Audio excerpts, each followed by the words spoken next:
ADRE তৃতীয় আৰু চতুৰ্থ বৰ্গৰ নিযুক্তিৰ পিছত 38টা বিভাগত ইয়াক আমি বিতৰণ কৰিব লাগে। 38টা বিভাগে প্ৰায় 60টাতকৈ অধিক সঞ্চালকালয়ৰ মাজত এই পদসমূহ বিতৰণ কৰিব লাগে।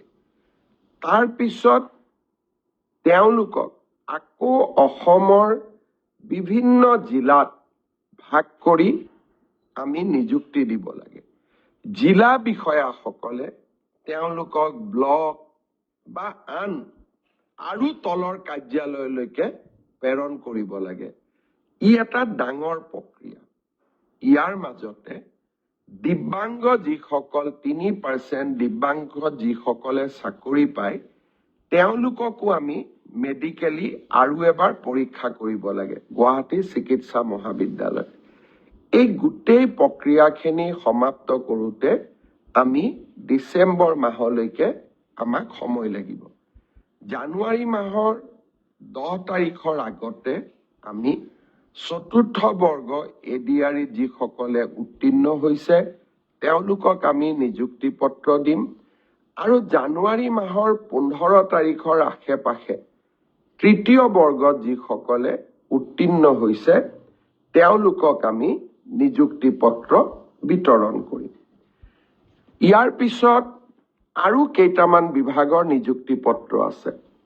ইঞ্জিনিয়াৰৰ নিযুক্তি পত্ৰ আছে, এগ্ৰিকালচাৰ ডিপাৰ্টমেণ্টৰ নিযুক্তি পত্ৰ আছে আৰু বহুখিনি বিভাগীয় নিযুক্তি পত্ৰ আমাৰ সন্মুখত আছে। বিভাগীয় নিযুক্তি পত্ৰখিনি আমি ফেব্ৰুৱাৰী মাহৰ 10 তাৰিখৰ আগতে আমি শেষ কৰিম।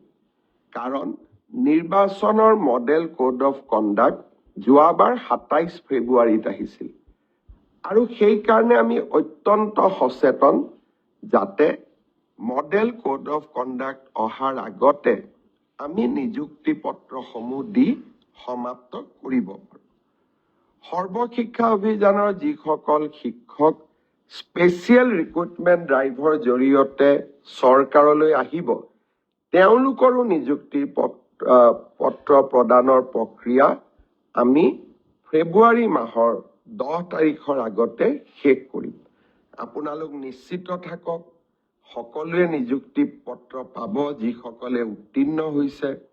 আমি অধৈৰ্য হ'ব নালাগে। কোনোবাই কৈছে মই প্ৰাইভেট চাকৰি এৰি দিলোঁ। চৰকাৰে এই কথাবিলাক বিবেচনাত নলয়।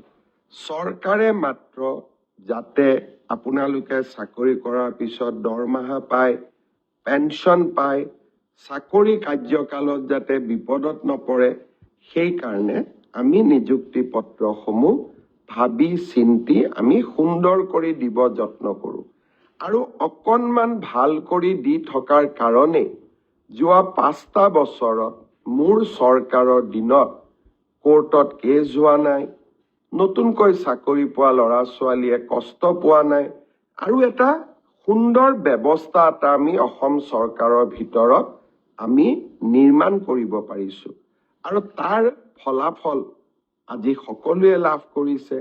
1.5 লাখ নিযুক্তি এটাও কোৰ্টত কেছ নোহোৱাকৈ। ই সাধাৰণ প্ৰাপ্তি নহয়। মোৰ আগত অসমত 14 গৰাকী মোতকৈ গুণী জ্ঞানী ব্যক্তিয়ে অসমৰ মুখ্যমন্ত্ৰীৰ আসনত অধিষ্ঠিত হৈছিল, কিন্তু কোনো এটা সময়তে 1.5 লাখ নিযুক্তিৰ প্ৰচেষ্টাই চলোৱা হোৱা নাছিল। অসমৰ দৰে ৰাজ্যৰ বাবে ই সপোনৰো অগোচৰ আছিলে। আজি আমি তাক বাস্তৱত ৰূপায়িত কৰিব পাৰিছোঁ।